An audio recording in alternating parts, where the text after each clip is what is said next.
Bienvenue dans la rubrique santé. Vous êtes toujours sur votre émission Bonjour le Bénin et votre rubrique santé reçoit aujourd'hui Salman Hamidou.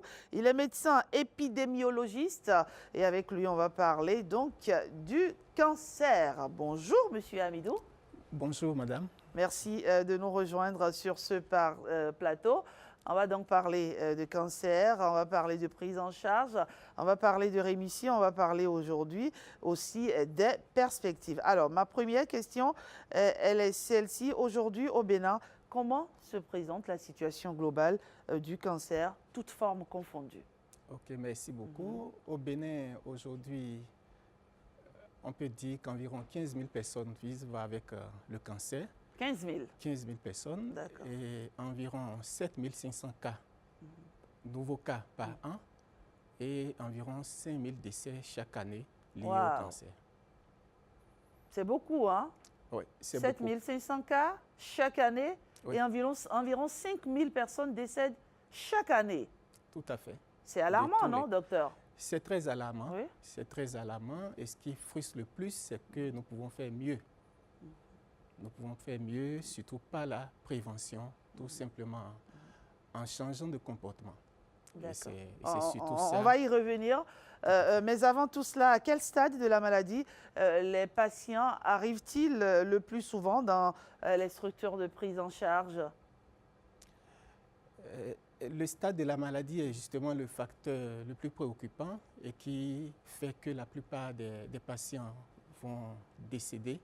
Parce que la plupart des cas arrivent très tardivement à un moment où il n'y a plus grand-chose à faire que des soins palliatifs. D'accord. Et pourquoi ils arrivent tardivement? C'est parce que le plus souvent, on attend que les signes du cancer deviennent handicapants avant de s'inquiéter. D'accord. Et quand c'est ainsi, le dépistage n'est pas fait précocement et en ce moment, le corps médical est vraiment démuni lorsque l'organisme est déjà entamé et que le cancer est déjà évolué et peut-être a touché d'autres organes que l'organe initialement atteint. Alors, qu'est-ce qui peut tout de suite nous inquiéter et nous dire quels signaux peuvent nous conduire rapidement, j'allais dire rapidement, vers un centre de prise en charge? Ok, je dirais qu'il faut s'inquiéter de tout changement au niveau de l'organisme parce que le cancer n'a pas de signes spécifiques, donc il faut s'inquiéter de tout changement que vous avez au niveau de l'organisme. Mais il y a certains signes qui sont un peu plus évidents, comme par exemple lorsqu'une masse apparaît ou encore qu'une partie de l'organisme augmente de volume et lorsque vous avez des saignements. Un homme qui pisse du sang ou encore une femme qui, après les menstrues, se prolonge ou a des saignements en dehors des menstrues, un saignement au niveau du nez ou au niveau d'un organe où on ne s'attend pas à ce qu'il y ait des saignements, et un amaigrissement qui ne s'explique pas ou encore une fièvre qui se prolonge pendant longtemps, ce sont des signes qui peuvent inquiéter. D'accord. Très bien. Vous avez parlé il y a un instant de masse. De quoi s'agit-il? Lorsque, au niveau de l'abdomen, vous constatez par exemple que l'abdomen a augmenté de volume ou au niveau d'un organe où il n'y avait pas de boule, vous constatez une boule au niveau du sein par exemple, ou au niveau de toute autre partie du corps, on peut avoir des cancers dans pratiquement tous les organes. D'accord. Et est-ce que le dispositif, le système de santé béninois dispose actuellement du plateau technique nécessaire pour prendre en charge efficacement les cancers, du diagnostic, on va dire, au traitement? Le cancer est une maladie très grave et le plus important, c'est de l'éviter. Ce qui fait que le système de santé travaille surtout à la prévention des cancers. Et aujourd'hui, la prévention des cancers au niveau du programme de lutte contre les maladies non transmissibles a été, je vais dire, abrégée en une formule qu'on appelle formule magique et vitale pour vivre longtemps et en bonne santé, qui non seulement permet de prévenir les cancers, mais également de prévenir toutes les maladies non transmissibles. Et ça part de nos comportements. Et la première chose à faire, c'est d'éviter le tabac. Zéro tabac. La deuxième chose, c'est Le d'éviter tabac l'alcool. sous toutes ses formes. Hein. Le tabac sous toutes ses formes. La deuxième chose, c'est zéro alcool, parce que l'alcool nuit à la santé. Ensuite, 5 portions de fruits et légumes par jour, Voilà. 30 minutes d'activité physique tous les jours, et enfin une alimentation peu salée, peu sucrée et peu grasse, qu'on peut résumer dans la formule 0, 0, 5, 30 et 3P. 0, 0, 5, 30 et 3P. 3P. Zéro alcool, zéro tabac, 5 portions de fruits et légumes par jour, 30 minutes d'activité physique par jour et une alimentation peu salée, peu sucrée et peu grasse. Et dans le cadre de la lutte contre le cancer, la prévention, c'est aussi la vaccination. Le vaccin contre le HPV qui peut aider à prévenir le cancer du col de l'utérus et le vaccin contre les hépatites qui peut aider à prévenir le cancer du foie. D'accord, très bien. Merci docteur, on va y revenir, juste le temps pour nous de faire un tour à la régie pour suivre cet élément. Saignements vaginaux après l'acte sexuel ou en dehors de la période des menstruations, douleurs pendant les rapports sexuels, voilà quelques signes annonciateurs du cancer du col de l'utérus. Le mal se manifeste par la présence de cellules anormales au sein de la muqueuse qui recouvre le col de l'utérus. Dans le passé, on pensait que c'était le cancer du col qui était plus fréquent en Afrique, mais aujourd'hui, on se rend compte qu'en réalité, c'est le cancer du sein qui prend le dessus. Maladie silencieuse, le cancer du sein est quant à lui le plus fréquent chez la femme. Nombreux sont les facteurs de risque rattachés à cette pathologie. Il y a que nous avons changé de mode de vie. Vous allez voir, les jeunes femmes préfèrent même aller manger dans les restaurants. On leur prépare rapidement les nourritures génétiquement modifiées, ou bien c'est plein d'huile, où il n'y a pas de légumes même, ou même s'il y en a, ce n'est pas nutritif. Les femmes ne font plus d'efforts physiques. La marche, on préfère monter sur les millions pour aller rapidement. Nos femmes banalisent certaines infections qu'on ne traite pas. L'autre mode de vie, c'est l'alcool. Et même parfois, il y en a qui fument. Le surpoids ou l'obésité, c'est aussi un facteur de risque. La sensibilisation et le dépistage précoce restent jusqu'ici les meilleurs moyens de prévention face au cancer féminin. Le dépistage est gratuit. La prise en charge est gratuite aussi. Dans beaucoup de cas, il faut jusqu'à 10 ans, 15 ans avant que les transformations ne se fassent pour aller jusqu'au cancer. Lorsque le dépistage est fait tôt, la guérison elle est pratiquement à 100%. Et lorsque le dépistage est fait tôt, le traitement il n'est pas du tout compliqué. Et dès que vous découvrez donc une moindre anomalie, il faut vous référer aux structures sanitaires et aux spécialistes en la matière. En dehors du cancer du sein et celui du col de l'utérus, on retrouve aussi les cancers du vagin, de l'ovaire et de la vulve chez la femme. Voilà, docteur, c'est un élément qui parle des différents cancers féminins, et notamment les plus fréquents. Il m'a semblé avoir entendu parler du cancer du sein, cancer du col de l'utérus. Et puis le troisième cancer le plus fréquent chez la femme, c'est le cancer du foie. Le cancer du foie, oui. D'accord. Et vous avez parlé il y a un instant de la prévention. L'élément aussi à évoquer cette question, il faut vraiment axer cette lutte-là sur la prévention. Tout à fait, il faut axer la lutte sur la prévention. Et quand on parle du cancer du col de l'utérus, on a une opportunité unique. C'est le seul cancer qu'on peut penser aujourd'hui vraiment éliminer. Et le cancer du col de l'utérus avec le vaccin?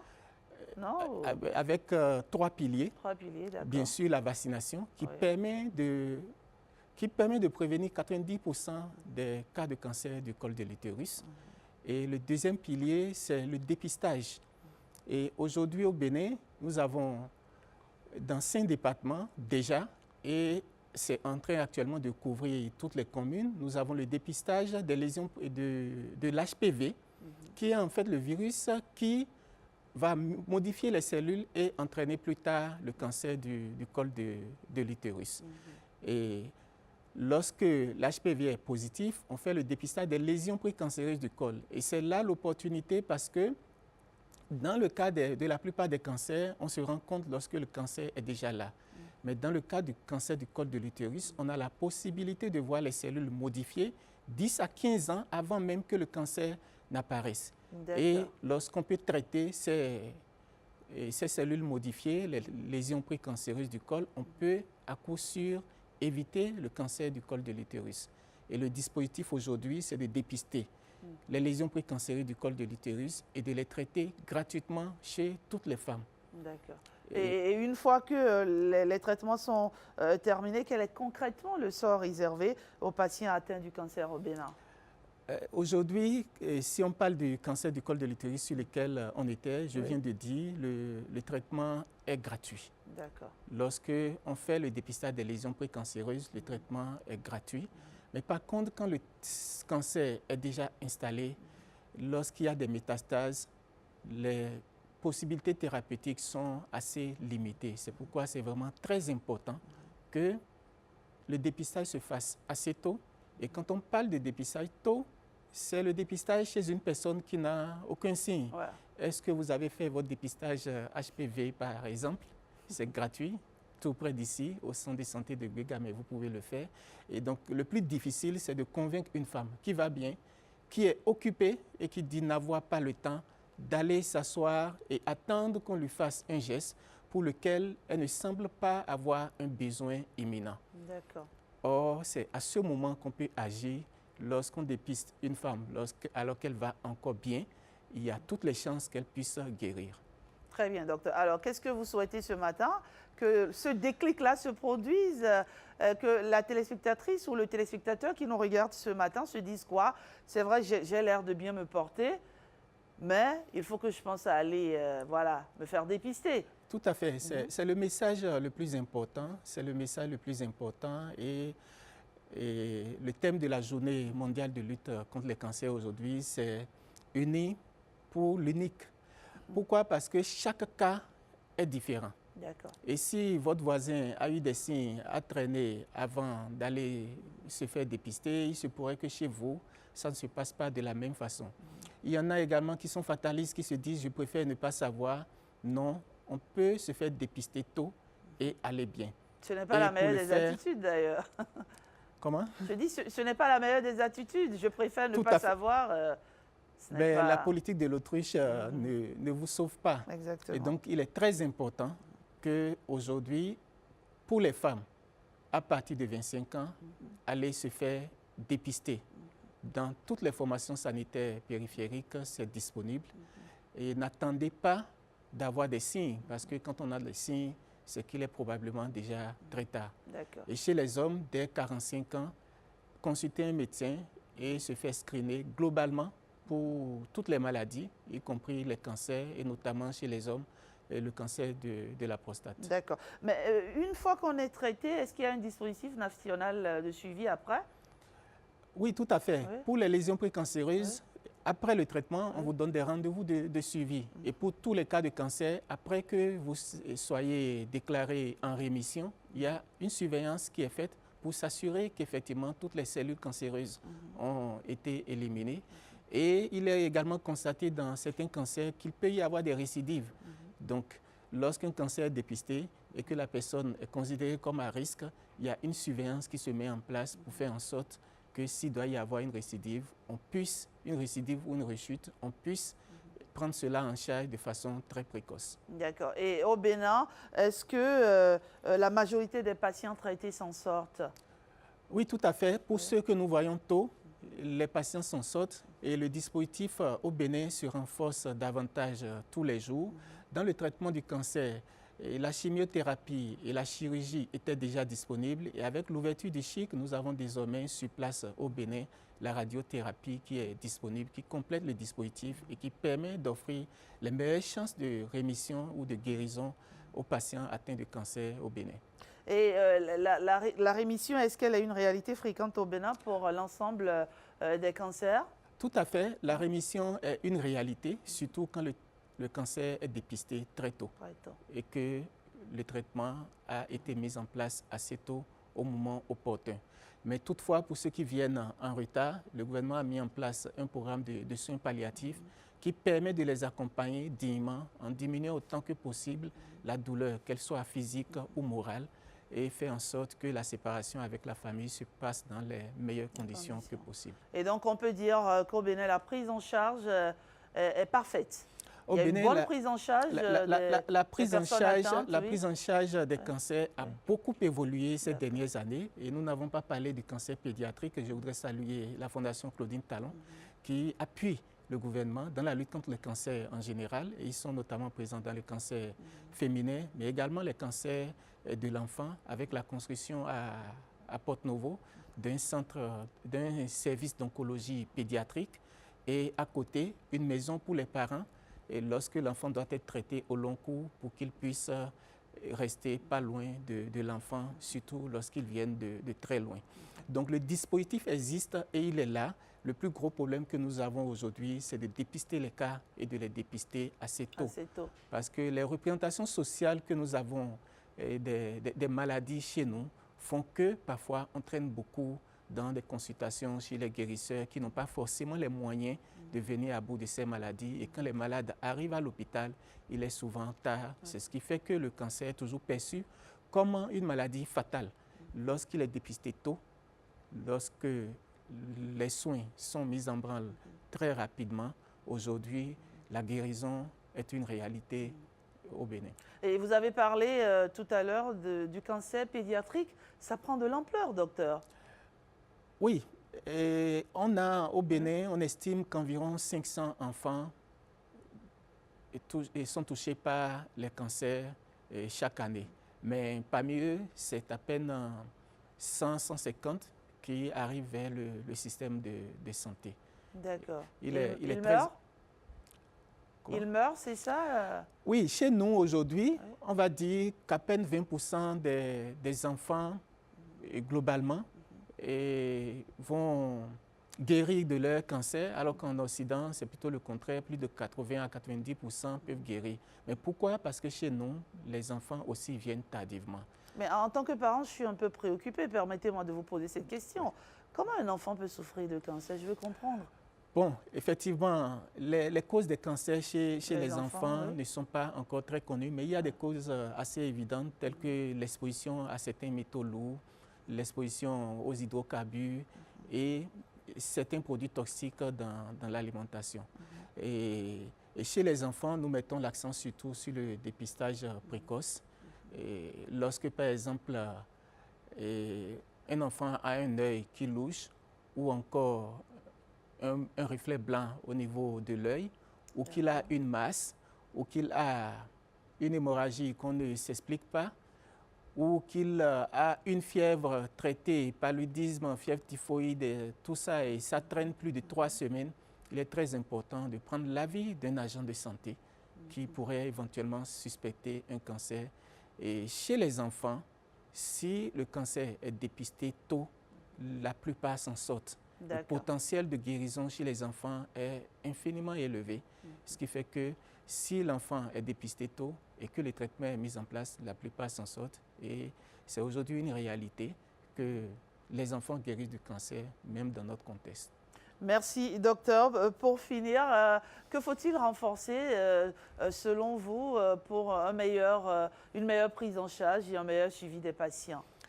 Aujourd'hui, ce qu'il nous faut renforcer, comme je l'ai dit plusieurs fois déjà, c'est la communication avec la population pour leur dire qu'il faut prendre soin de sa santé sans attendre forcément des signes graves, de façon à ce que les cancers et les autres maladies non transmissibles soient dépistés assez tôt, afin que, quand ils viennent vers le système de santé, ce ne soit pas encore perçu comme une maladie fatale, parce que le cancer dépisté tôt donne plus de chances de guérison. Alors, vous regardez cette caméra et vous lancez un appel à ceux qui nous regardent ce matin, parce que quand il s'agit de santé, on a le sentiment qu'il y a une sorte de banalisation. On se planifie pour acheter une voiture, on se planifie pour construire sa maison, on se planifie pour faire tant et tant d'autres choses, mais on néglige souvent l'essentiel, la santé. Ah ben, pour profiter de la voiture, pour profiter de la maison, il faut être en bonne santé. Et pour être en bonne santé, il faut, comme vous venez de le dire, le planifier. À partir de 25 ans, chez les femmes, consultez. Ouais. Faites-vous dépister. À partir de 45 ans, chez les hommes, consultez. Faites-vous dépister. Et chaque fois que vous avez un signe qui vous intrigue, c'est très important d'avoir le réflexe d'aller vers les agents de santé pour qu'on puisse dépister très tôt. Et pour les malades, je voudrais les rassurer que le dispositif de soins s'est renforcé, l'accessibilité s'est améliorée.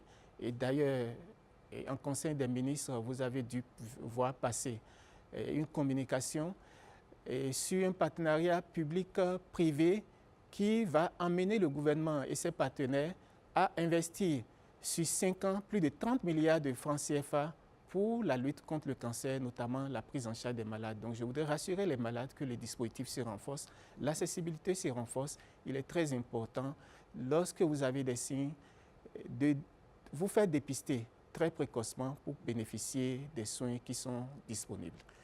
Merci, Dr Salmon Hamidou. Vous êtes médecin épidémiologiste. Merci pour cet éclairage. Merci pour cet appel à une prise de conscience collective. Je vous souhaite de passer une excellente journée. Merci beaucoup, et merci madame. d'être passé par ici. Bonjour le Bénin.